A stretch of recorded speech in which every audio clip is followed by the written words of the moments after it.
Oo, ito po yung tungkol doon sa, ang tawag doon, yung monster ship. Pagkatapos yung submarine drones. Pagkatapos kahapon, merong isang Chinese na nahuli at tinuro ng dalawang kasama niya mga Pilipino na naniniktik nga daw, espionage. May kaso na po eh. Anong basa nyo rito, Colonel, at ano ang pwede natin gawin para maiwasan yung iniisip natin na baka sakupin tayo ng China? Di palakasin natin ang counterintelligence, no? Kasi ganyan din naman yan eh.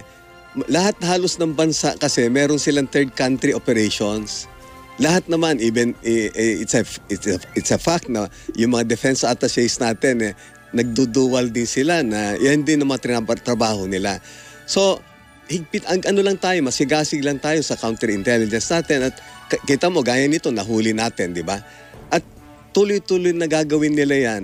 Pero, kailangan din tayong agresibo na maghanap ng paraan para ito nga na-monitor natin, nahuli. Ibig sabihin, magaling din tayo sa counter, no? Intelligence, no? Okay. Yung ginagawa ba ng China sa atin, hindi maituturing na creeping invasion yon, Colonel? Yung unti-unti bang ginagapang tayo ng pailalim? Hindi, ang tingin ko, walang kasi isipin mo, no? Archipelago tayo. Would you imagine na lang na kung sasakupin nila tayo, hirap yan na bandang huli mauubos yung kanilang resources pa. Hirap na hirap sila. Okay. Yeah. Napansin ko lang doon sa mga inilatag po na yung advocacy, sinusulong po ninyo yung pagpapabuti po ng healthcare, pensions at livelihood programs po para sa ating mga retired military personnel upang matiyak na mabubuhay po sila ng may dignidad matapos ang kanilang serbisyo. Ano ba ibig sabihin niyo po nito, Colonel? Ang ating mga military personnel pa ay nagre-retiro ng hindi kayang buhayin ang kanilang sarili, ang kanilang pamilya. Tinaasan na rin sweldo nila. Actually naman, every time nga natataas yung sweldo ng nasa active, tumataas din yung mga pensioners. Pero yun nga, tignan natin maigi kasi sana pag may inflation na ganito, yung kanilang pension should also be competitive ba dun sa current na problem. Kasi makikita natin ngayon, no, sa nagtataas ang presyo, hindi pa rin naman tumataas yung kanilang pensyon. So tignan natin maigi kasi ang mahal kaya ng ng mga maintenance, ang mahal ngayon ng pag matanda ka na gaya ko, no? Ano ka na? Hindi naman kayo mukhang matanda. Matikes pa nga. Pero Colonel, maliban po doon sa issue ng pension, kailangan talaga natutukan yung healthcare ng mga sundalo na nagre-retiro.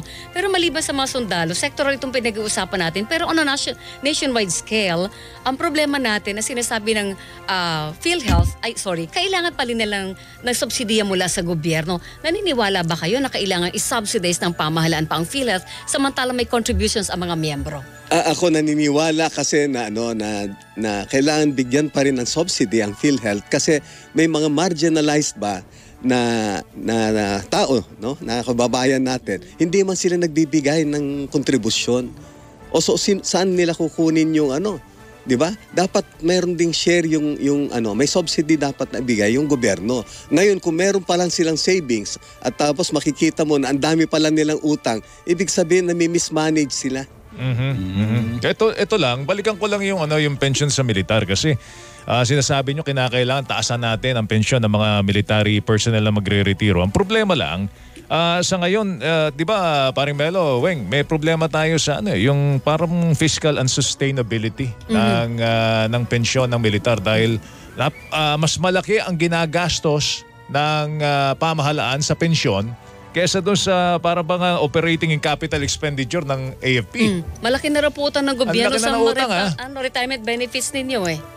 Well, ito siguro yung nangyari ba na another kaso ng corruption. Yung RSBS kasi, yun yung namin yun ang namamahala ng aming retirement sana. No? Kinuha ng GSIS yan, tapos na-bankrupt yung RSBS. So, totoo yan, no, na problema nila. Pero ito yan, solusyon na sinasabi namin. Ang daming nakatiwangwang military reservation. Yung iba nga dyan, pwede pa natin taniman kunin natin na taniman.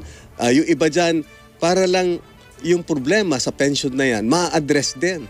Hindi lang kasi ang gusto nila mag-contribute daw. Sabi namin, wow, tignan muna ninyo na kaya ang posisyon ko, non-contributor. Hindi tayo dapat nagko-contribute ba? Kasi nag-contribute na kayo. Kasi nag-contribute na kami para dyan. Okay. Dito tayo sa edukasyon. Ito daw ang susi para maiangat natin yung ating mga marginalized sector kung tawagin natin. Pag kayo ang naging senador, may kailangan pa bang reforma para isulong natin yung pagpapataas pa ng sistema ng edukasyon ng ating bansa at para ito naman ay mapakinabangan natin sa pagsulong, Colonel? Edukasyon kasi, sabi nga nila, education is the greatest equalizer. Alam natin yan. 97% ang ating literacy rate. Pero bakit kamo pagdating sa exam natin sa math, exam sa English, ang dami bumabagsak? So meaning, ibalik natin yung dekalidad ba ng edukasyon. Nung pandemic na yan, nakita natin, pwede naman pala yung online education ba o ano. Nitong huli nabasa ko, even UP nag-open sila. I-encourage natin kasi wala na nga tayong kulang tayo sa mga school buildings, no? Ganyan ang problema natin sa traffic. Yung mga estudyante natin mas gusto nga nila doon na lang sila sa sa bahay lang, wala sila masyadong para tapos dekalidad na edukasyon. O ayusin ang curriculum. Yes. Ngayon ang pinag-uusapan, Colonel, yung ang tawag doon, sexual education. Oo. Pabor ba kayo doon? Pag-usapan yan o bahala sa na school? Sa school o magulang na lang bahala sa mga anak na magpaintindi niyan? Dapat magulang siguro sa akin. Kasi nakita ko pa a portion of that na napakabata naman na tuturuan mo. May parang personally, I'm against it. Bilang magulang. Oo. Kaya pa bang isingit sa edukasyon natin ang ROTC, Colonel? Should it be a must para sa mga estudyante? You know what? Sabi ko, when push comes to shove, no? Dito sa West Philippine Sea na yan, ang sabi nasa active service kami, wala tayong problem sa insurgency. Ang sabi, lean and mean armed forces but a robust reserve force. Why? Kasi mas madaling i-modernize mo yung kokonte lean and mean na armed forces. Pero naglobo yung problema natin dahil nagkaroon tayo ng insurgency problem. Tignan nyo maigi, kahit sa insurgency problem, ang laki ng ginawa ng China. Diyan, no? Nung na-recover namin yung sa isang encounter namin sa Quezon, Palawan, nakalagay doon, strengthen foothold along the shorelines. Nakuha na nila yung Mischief Reef. Diba? Mischief Reef is a good transshipment point for firearms, for drugs, illegal drugs, and even smuggled goods. Kasi yung PLA na yan, some of them are scalawags.